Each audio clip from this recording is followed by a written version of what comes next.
ये तो तुम्हारी पराजय हुई शकुनी। वो तो हो गई पिताश्री। परंतु हारना तुम्हें कैसा लगता है? आपसे हारना अच्छा ही लगता है, परंतु एक क्षत्रिय को हारना अच्छा नहीं लग सकता। चौसर में भी रणभूमि तो रणभूमि ही होती है, और जहां हार जीत होती तो वो रणभूमि ही है। परंतु ये तो खेल मात्र है पुत्र। जहां हार जीत का परिणाम निकलता हो पिताश्री, वो केवल खेल नहीं हो सकता। ना ही कोई हारने के लिए चौसर खेलता है और ना ही कोई हारने के लिए युद्ध ही करता है पिता महाराज। भरत वंश संरक्षक शांतनु पुत्र अपराजय वीर गंगा पुत्र भीष्म पधार रहे हैं।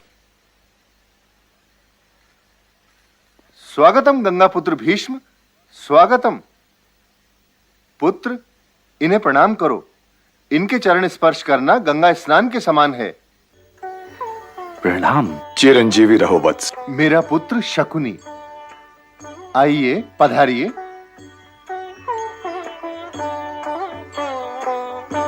आसन ग्रहण कीजिए गंगा पुत्र।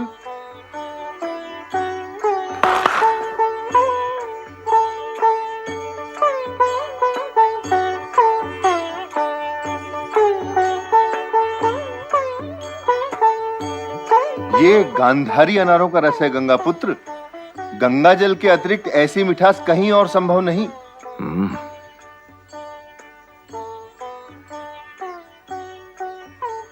मीठा है, परंतु इससे अधिक मिठास भी संभव है गांधार नरेश।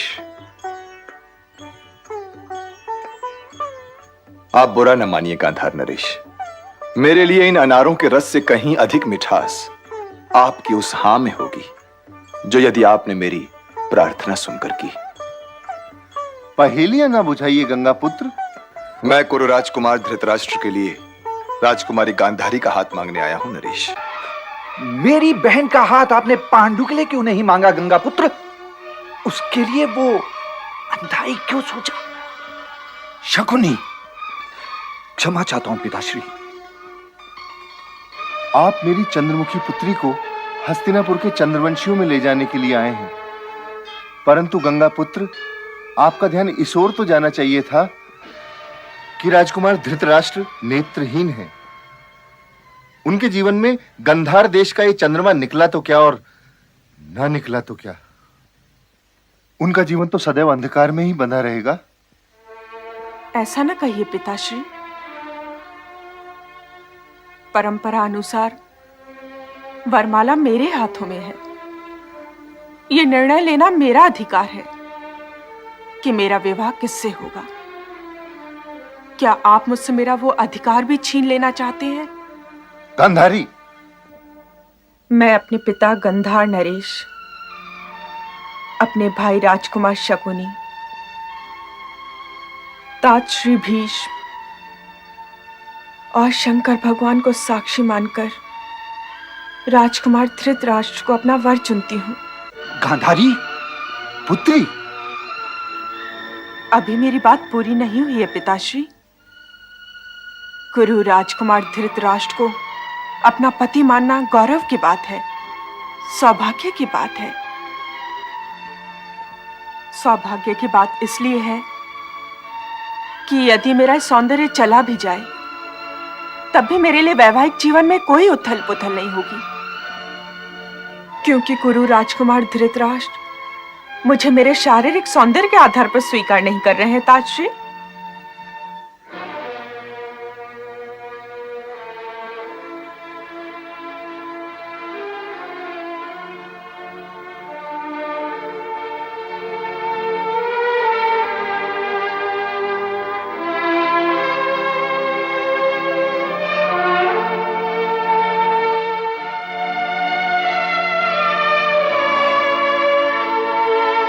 ये क्यों गांधारी? ये आवश्यक है ताजश्री। मुझे आशीर्वाद दीजिए। परंतु गांधारी, क्या पत्नी का ये कर्तव्य नहीं कि वो अपने पति के दुख को समझे? मैंने आज से अपने जीवन को उसी अंधकार में लपेट लिया है जिस अंधकार में कुरु राजकुमार धृतराष्ट्र का जीवन लिपटा हुआ है।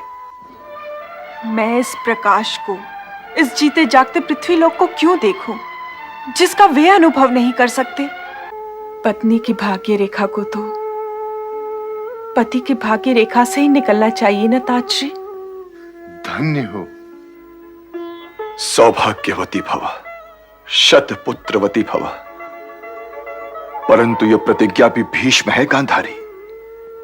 हर वरदान, हर आशीर्वाद से बड़ी, इसलिए केवल सौभाग्यवती होने का आशीर्वाद दे रहा हूं।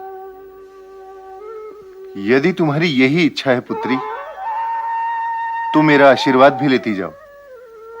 भगवान सदैव तुम्हें सुखी रखे। गंगा पुत्र, आप चलकर विवाह की तैयारियां कीजिए। गांधारी अपने भाई शकुनी के साथ हस्तिनापुर पहुंच जाएगी। धन्यवाद।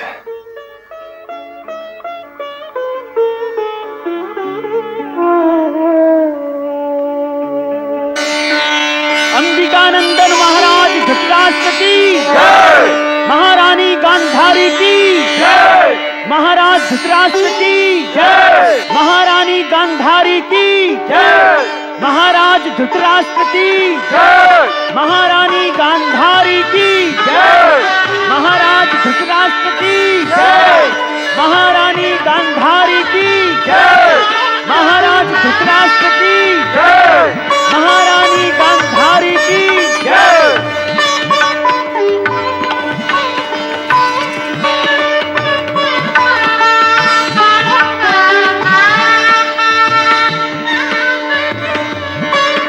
हस्तिनापुर महाराज के न्याय की जय और उस अन्याय की जय जो भरतवंशी महाराजाधिराज धृतराष्ट्र स्वयं अपने पुत्र दुर्योधन के साथ कर रहे हैं।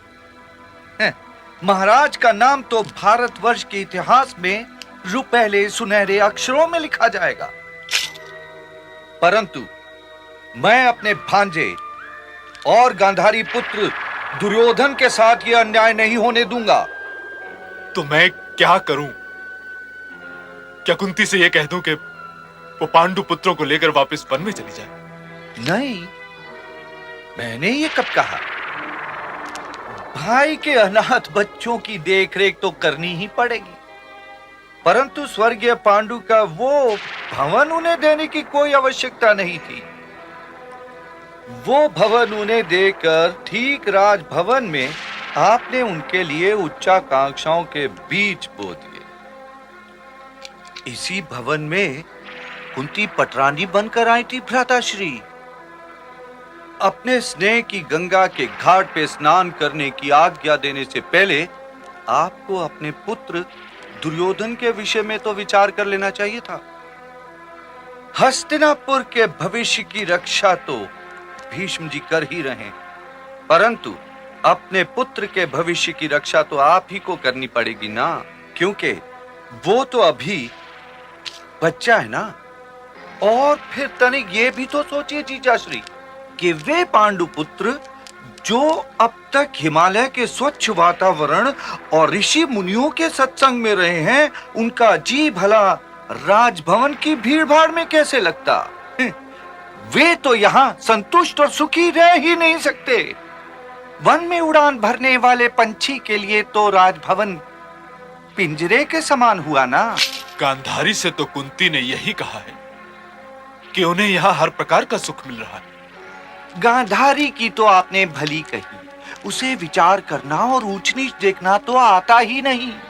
अब बच्ची महारानी कुंती, तो उसे तो ये कहना ही चाहिए था। परंतु फिर भी इस राजभवन पर पांडवों का अधिकार दुर्योधन से कम नहीं है। उनका कोई अधिकार नहीं। मैं उन पांचों को मार डालूंगा और उस भीम के साथ बैठकर तो मैं भोजन भी नहीं कर सकता। और वो अर्जुन न जाने क्या समझता है अपने आप को। मैले धूल भरी वस्त्रों समेत पितामह की गोदी में चढ़ गया। ये लोग राजभवन में रहने योग्य नहीं है पिताश्री। वत्स वत्स, अपनी उत्तेजना को दबाओ वत्स। अपने पिताश्री के अन्याय को सहन करना सीखो। और आप भी विश्राम कीजिए महाराज, परंतु सोते जागते अपने राज मुकुट को कस के पकड़ना ना भूलिए। चलो वत्स, चलें।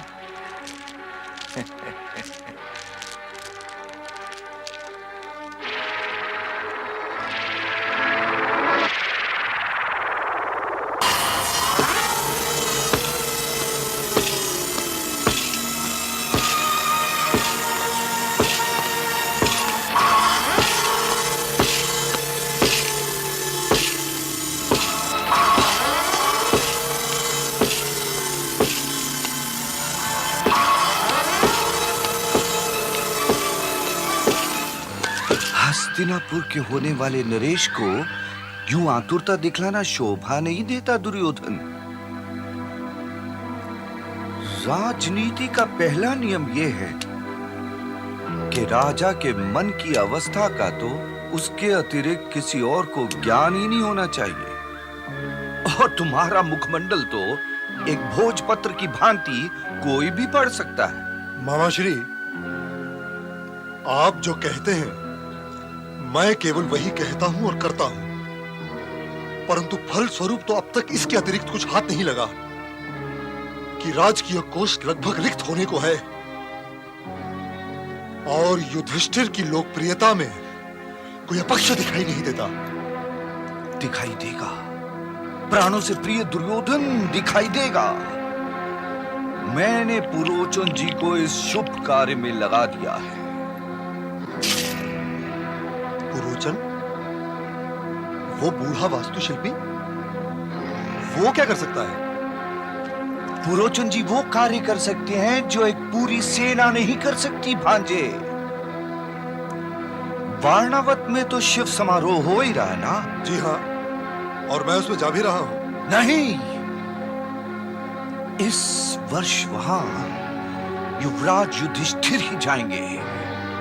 पहेलियां मत बुझाइए मामाश्री। तुम में यही एक दोष है कि वाक्य पूरा सुनने का कष्ट ही नहीं उठाते भांजे। बीच में ही बोलने वाले पर टिप्पणियां करने लगते हो। मैं वहां पुरोचन जी से युवराज युधिष्ठिर के लिए एक लाक्ष्य गृह बनवा रहा हूं। केवल एक चिंगारी और युवराज युधिष्ठिर की कथा समाप्त। लाक्षागृह? क्षमा चाहता हूं मामाश्री, सचमुच मेरी बुद्धि भ्रष्ट हो गई थी कि मैंने आपकी चतुराई पर संदेह किया। युवावस्था इसी का नाम है प्राणों से प्रिय दुर्योधन। परंतु इस शुभ कार्य में तुम्हारा योगदान बहुत आवश्यक है पुत्र। वो कैसे? वो है क्या कि तुम्हारे पिताश्री कभी कभार उधर झुक जाते हैं।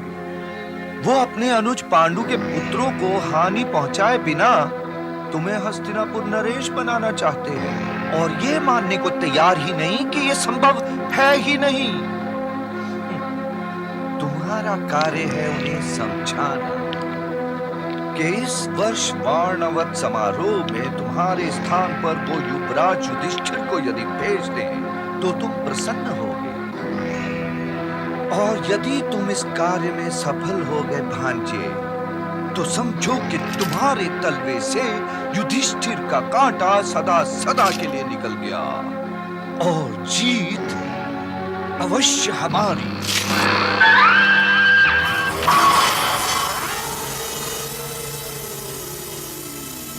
पिताश्री को मैं मना लूंगा।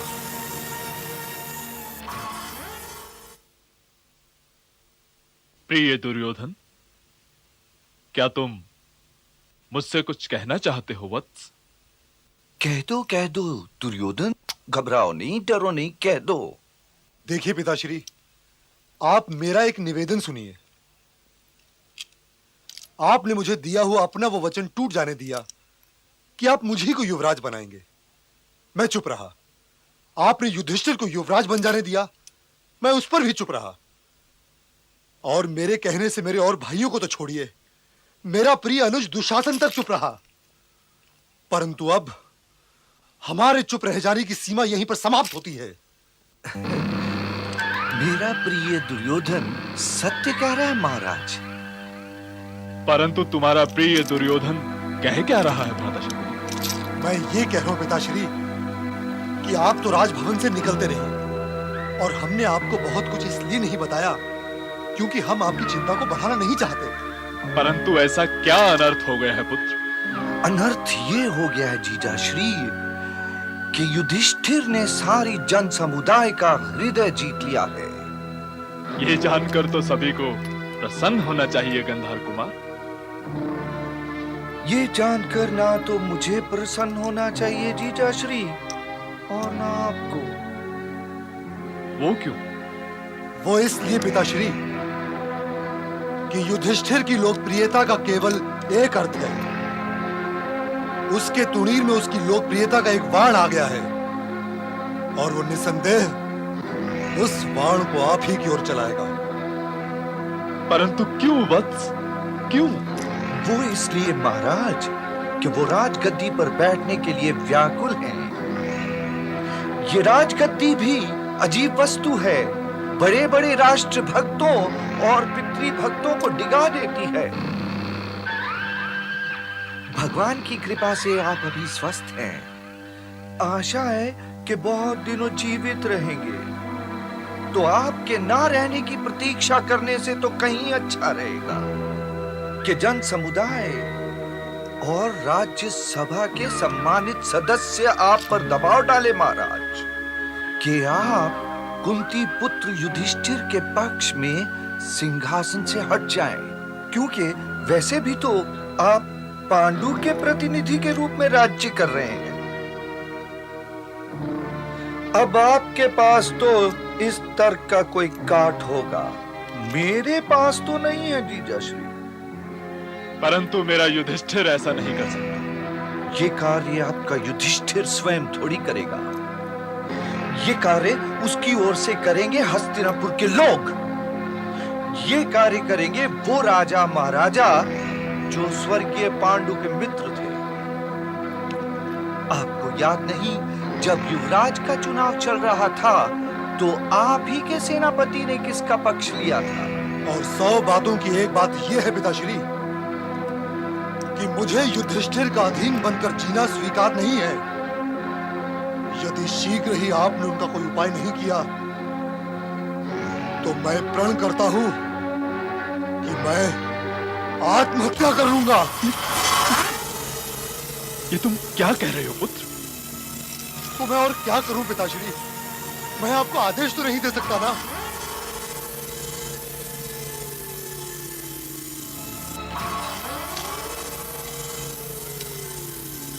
अच्छा, तो ये बताओ कि मैं क्या करूं? भगवान चंद्रमौली शिव शंकर के महोत्सव में महाराज की ओर से भाग लेने के लिए युवराज युधिष्ठिर का ही वाराणवत जाना उचित जान पड़ता है महाराज। वाराणवत? परंतु इस महोत्सव में तो सदैव मैं जाता रहा हूं भ्राता शकुनी। आप इसलिए जाते रहे हैं महाराज कि आज तक हस्तिनापुर के पास युवराज था ही नहीं तो सदा युवराज ही इस महोत्सव में जाते हैं ताकि उनका जन समुदाय के साथ सीधा संपर्क बना रहे। भगवान की कृपा से आज हस्तिनापुर के पास युवराज आ गया महाराज, तो उनका वहां जाना ही उचित होगा।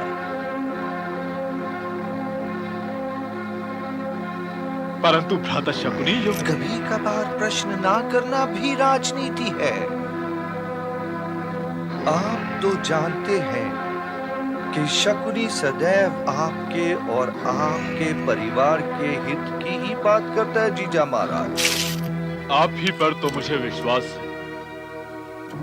मैं आपके इस प्रस्ताव पर विचार करूंगा। ये सत्य है भ्राता शकुनी कि मैं अपने प्रिय पुत्र दुर्योधन के शीर्ष पर हस्तिनापुर का राजमुकुट देखना चाहता हूं, परंतु इसे भी सत्य ही समझिए कि मैं प्रिय युधिष्ठिर या अन्य पांडवों के साथ जानते बूझते हुए कोई अन्याय नहीं कर सकता। युधिष्ठिर मुझे अत्यंत प्रिय है, वो मेरा आज्ञाकारी भी है। तो फिर आज्ञा दे दीजिए महाराज कि युधिष्ठिर वाणावत समारोह में चला जाए। प्रिय युधिष्ठिर और पुत्र दुर्योधन आ गए? सब लोग आ चुके हैं महाराज, और आप ही की आज्ञा की प्रतीक्षा कर रहे हैं। द्युत क्रीड़ा आरंभ हो।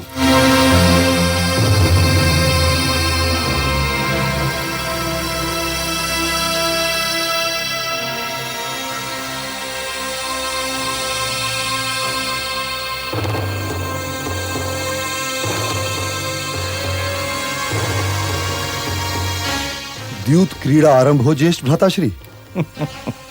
पहले नियम तो बना लो पुत्र। भाइयों के बीच में नियम कैसे मामाश्री? क्रीड़ा तो क्रीड़ा ही होती है ज्येष्ठ भ्राताश्री, इसलिए खेल के शुभारंभ से पहले नियम तो बना ही लेने चाहिए ताकि खेल के उपरांत कोई आरोप न लगा सके। मेरी ओर से तो कोई विशेष नियम नहीं है अनुज, तुम बताओ। मैं तो केवल यह कहना चाहता हूं भ्राताश्री कि दाव तो मैं ही लगाऊंगा, परंतु पांसे मेरी ओर से पूज्य मामाश्री ही फेंकेंगे।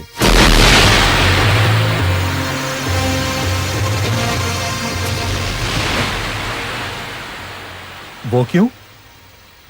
यदि आपको पांसे फेंकना नहीं आता है भ्राता दुर्योधन, तो फिर हमें द्यूत के लिए आमंत्रित ही क्यों किया? क्या इंद्रप्रस्थ नरेश मामाश्री से खेलते घबराते हैं? घबराने ना घबराने का तो प्रश्न ही नहीं उठता है सूत पुत्र अंगराज। प्रश्न तो यह है भ्राता दुर्योधन कि युद्ध और द्यूत में प्रति पुरुष को आगे नहीं किया जाता। अर्जुन ठीक कहते हैं महाराज। आपके लिए तो सदैव अर्जुन ही ठीक कहते हैं काकाश्री। यदि मेरे ज्येष्ठ भ्राताश्री नहीं खेलना चाहते तो न खेले, परंतु यदि द्यूत क्रीड़ा होगी तो पांसे मेरी ओर से मेरे पूज्य मामाश्री ही फेंकेंगे। क्रीड़ा में हारना अपमान नहीं होता पुत्र। मैं मान अपमान की बात नहीं कर रहा हूं पितामह, परंतु मेरी ओर से पांसे मेरे मामाश्री ही फेंकेंगे, नहीं तो यह द्यूत क्रीड़ा नहीं होगी। परंतु पुत्र, कोई एक कारण तो बताओ कि ऐसा क्यों होगा? ऐसा इसलिए होगा पिताश्री क्योंकि ऐसा होने के लिए मैं कह रहा हूं। यदि ज्येष्ठ भ्राताश्री को यह स्वीकार नहीं तो उठा लो ये चौसर, मैं जा रहा हूं। अनुज दुर्योधन, यदि तुम ये चाहते हो कि तुम्हारे पांसे मामाश्री फेंकें तो यही होगा, तुम बैठ जाओ। इतनी क्रोधित ना हो, बैठो भांजे बैठो।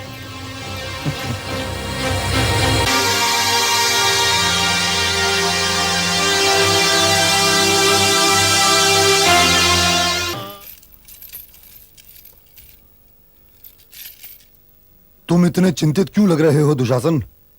पांडव कल इंद्रप्रस्थ लौटने वाले हैं भ्राताश्री। जाने दो दुशासन, मैं भी जब उन्हें देखता हूं तो मेरी कनपट्टियों के नीचे एक आग सी सुलग उठती है और मुझे लगता है कि यह आग मुझे, मेरे व्यक्तित्व को, मेरे आत्मसम्मान को चाट जाएगी। उनका जाना तो प्रसन्न होने की बात है, परंतु मैं ये सब देखकर कैसे प्रसन्न हो सकता हूं भ्राताश्री? मामाश्री ने हमारे लिए जो कुछ जीता पांडव वो सब लेकर इंद्रप्रस्थ लौटने वाले हैं। पिताश्री को भी मैं क्या कहूं? उन्हें नेत्रहीन कहने से कुछ नहीं होगा पुत्र। वे तो नेत्रहीन हैं ही, वे मूर्ख हैं। उन्हें मूर्ख कहो प्रिय दुशासन, मूर्ख। सारे मानव इतिहास में श्री श्री धृतराष्ट्र जैसा पिता कदाचित ही कोई निकले जो अपना जीवन अपने पुत्र के अधिकारों को किसी और के पुत्र को देने में बिता रहा है। आपके होते हुए मामाश्री, इन्हें चिंता करने की भला क्या आवश्यकता हो सकती है? आपके तुणीर में षड्यंत्रों के अभी बहुत से वाण होंगे। सत्य कभी व्यंग का आधार नहीं बन सकता अंगराज कर्ण। हाँ, ये तुमने ठीक कहा। मेरे तूणीर में अभी बाण रिक्त नहीं हुए। तब तो मुझे आज्ञा दो मित्र। ठहरो अंगराज, जाते जाते ये तो बताते जाओ कि तुम्हें दुर्योधन अधिक प्रिय है या स्वयं तुम्हारा अपना शौर्य। बोलो अंगराज, हैं? बोलो। मेरी इन दोनों सेनाओं ने तो दाव मार ही लिया था, परंतु द्रौपदी ने आकर सारा बना बनाया खेल बिगाड़ दिया। तुम भी तो वहां उपस्थित थे और तुम स्वयं साक्षी हो कि मेरी इन दोनों सेनाओं ने युद्ध जीत लिया था। द्रौपदी किसी दिव्यास्त्र की भांति आई और जीजाश्री डर गए, और इसी डर के कारण जीजाश्री ने द्रौपदी के साथ संधि कर ली। तो अब क्या किया जाए? यदि एक हाथ खेलने का अवसर मिल जाए भांजे, तो सब कुछ फिर से समेट लूं। असंभव। पिताश्री फिर से द्यूत की आज्ञा कभी नहीं देंगे। तब तो तुम महाराज के पुत्र मोह को समझे ही नहीं मित्र। तुम जो कुछ मांगोगे महाराज तुम्हें देने का प्रयत्न अवश्य करेंगे, इसलिए उनकी ओर से तो चिंता ही ना करो। प्रश्न है उन दोनों आचार्यों और गंगा पुत्र भीष्म का। अरे वे तीनों तो राज सिंहासन के ही पाए से बंधे हुए सिंह हैं। उनकी ओर से तो चिंता ही ना करो भांजो। हाँ, यदि चिंता करनी है तो विदुर की ओर से करो। चिंता करनी है तो मेरी प्रिय बहन गांधारी की करो। तनिक मुझे ये सोचने दो कि तुम महाराज से जाकर कहोगे क्या। पांडव इस अपमान को चुपचाप सहन तो नहीं करेंगे मामाश्री। यदि उनके स्थान पर मैं रहा होता तो इंद्रप्रस्थ पहुंचते ही सेना लेकर हस्तिनापुर की ओर पलट लेता। कदाचित वे भी यही करेंगे। तो फिर हमें क्या करना चाहिए? उनके आक्रमण से पहले स्वयं हमें उन पर आक्रमण कर देना चाहिए। हाँ, आक्रमण। पहली बार तुम्हारे मुंह से निकला हुआ ये शब्द मुझे अच्छा लग रहा है अंगराज। आक्रमण। पुत्र दुर्योधन, पहला आक्रमण तुम करोगे गंगा पुत्र भीष्म पर। यदि उन्हें चित कर लिया तो ना रहेगा बांस और ना बजेगी बांसुरी। और ये आक्रमण तुम्हें अभी करना पड़ेगा, इसी समय पुत्र दुर्योधन, आक्रमण। हां भांजे, जाओ पुत्र, इसी समय।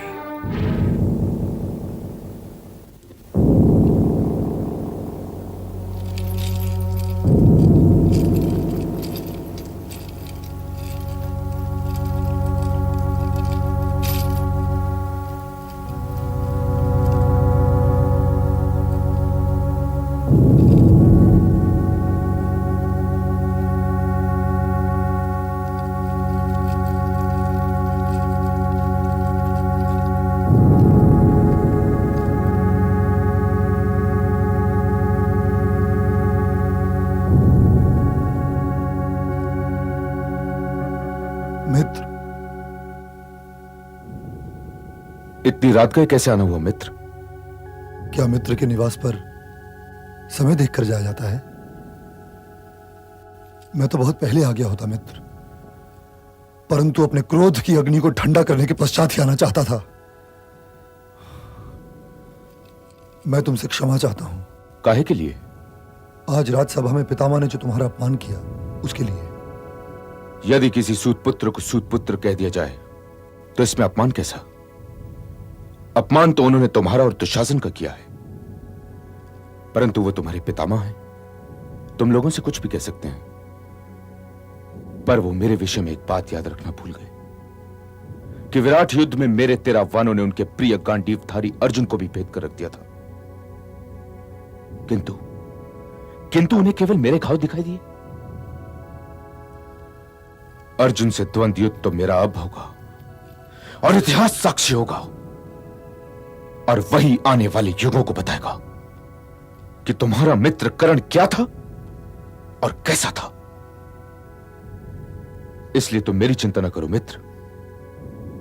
यदि पितामह द्वारा मेरा अपमान हुआ भी तो इस समाचार ने उस अपमान के घाव पर स्नेह लेप लगा दिया, क्योंकि पांडवों से अब युद्ध की तो ठहर ही गई है। मैं तो फिर भी यही कहूंगा। मामाश्री, अब आप कुछ नहीं बोलेंगे। युद्ध आपका कार्यक्षेत्र नहीं है।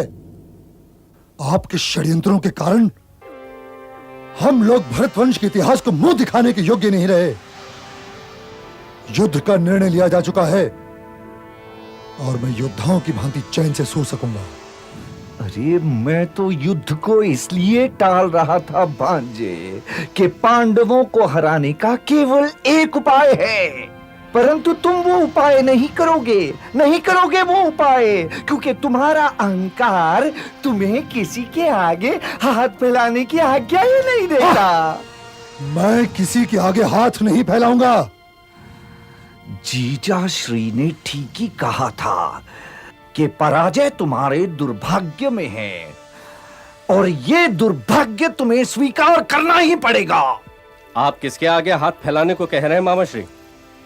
मुझे बताइए ना, मैं भ्राताश्री की ओर से उनके आगे हाथ फैला लूंगा। नहीं, ऐसे विषयों में प्रतिनिधित्व नहीं चलता पुत्र, नहीं चलता। किंतु यदि ये युद्ध दुर्योधन जीतना चाहता है तो स्वयं इसे जाकर वासुदेव से सहायता मांगनी ही पड़ेगी। यदुवंशी बड़े शक्तिशाली हैं। उनकी सेना भारतवर्ष की सबसे उत्तम सेना है। हाँ, यदि युद्ध हारना चाहते हो तो ना जाओ वासुदेव के पास, परंतु यदि ये युद्ध जीतना चाहते हो तो वासुदेव की उपेक्षा नहीं कर सकते पुत्र, नहीं कर सकते वासुदेव की उपेक्षा। जाओ वासुदेव के पास अभी। मैं तो इसे ही उचित समझता हूं कि हमें युधिष्ठिर के पास यह संदेश भेज देना चाहिए कि हम उस वासुदेव कृष्ण की माया से भयभीत नहीं हुए। स्वयं हम भी वो सब कुछ कर सकते हैं जो उसने करके दिखाया है। हम भी रूप बदल सकते हैं, हम भी माया द्वारा आकाश में उड़ सकते हैं, रसातल तक जा सकते हैं और इंद्रपुरी में प्रवेश कर सकते हैं यदि हम चाहें तो। हाँ भांजे, हाँ, पहला दूत उनकी ओर से आया था तो अंतिम दूत हमारी ओर से ही जाना चाहिए। इन बातों में क्या रखा है मामाश्री? अब तो हम रणभूमि की ओर कूच करने ही वाले हैं, और वहीं उनके और हमारे बाहुबल की परीक्षा भी हो जाएगी। हास्य रस तो तुम्हें छू ही नहीं गया अंगराज, छू ही नहीं गया, परंतु मेरे विचार में तो यही ठीक रहेगा। परंतु मामाश्री, आपके विचार से वहां किसे भेजा जाए? यदि मित्र कर्ण को भेजा जाए तो कैसा रहेगा? अरे ऐसा तो सोचना भी नहीं भांजे, है ऐसा तो सोचना भी नहीं भांजे, क्योंकि यदि अंगराज को वहां भेजा गया और इनको उनकी कोई कही हुई बात बुरी लग गई तो ये तो वही युद्ध आरंभ कर देंगे और तब तक नहीं लौटेंगे जब तक ये विजय प्राप्त न कर ले। तो फिर तुम्हारी और मेरी प्यास का क्या होगा? क्या होगा तुम्हारी और मेरी प्यास का? इसलिए प्रिय दुर्योधन, मेरे विचार में पुत्रोल्लूक को उनके पास भेजना चाहिए ताकि युद्ध से पहले ये भी तो उन्हें देख ले। यही उचित रहेगा मामाश्री, क्योंकि युद्ध के उपरांत तो वो देखने योग्य भी नहीं रह जाएंगे। बिल्कुल ठीक कहा भांजे।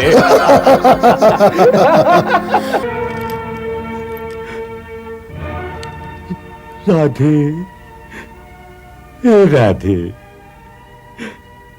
तुम वास्तव में बड़े वीर थे, परंतु तुम्हारे जीवन का मैंने कभी आदर नहीं किया राधे, कभी आदर नहीं किया। केवल दुर्योधन के कारण तुम्हें अपने बराबर बैठा पाया। हाँ, और उसे अपना अपमान समझता रहा और उस अपमान को मैं सदैव सहता रहा।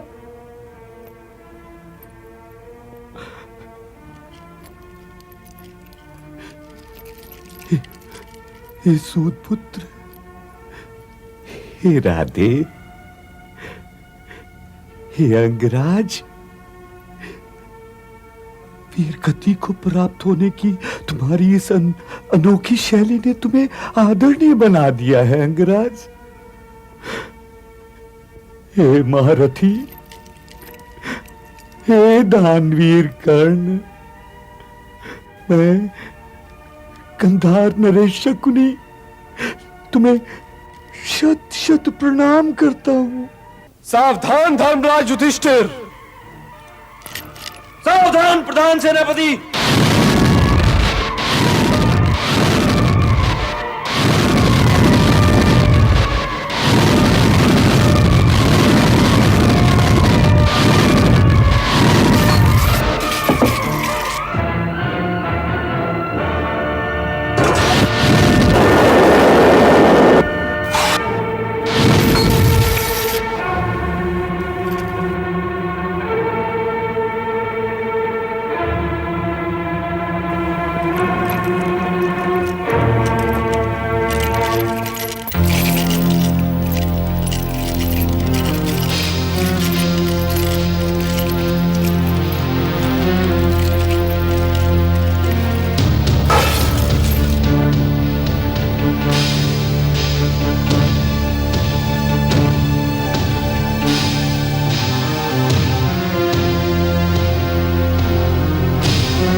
सारथी, रथ गंधार नरेश की ओर ले चलो।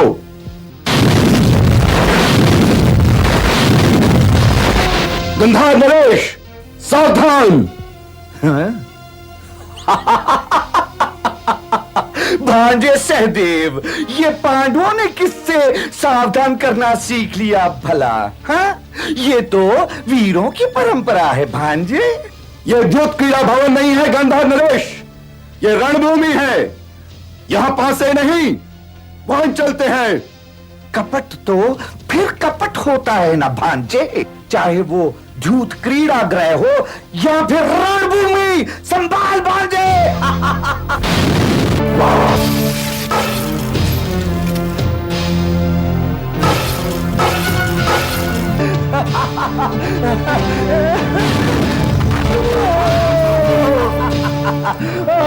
भांजे, उठो उठो। भांजे।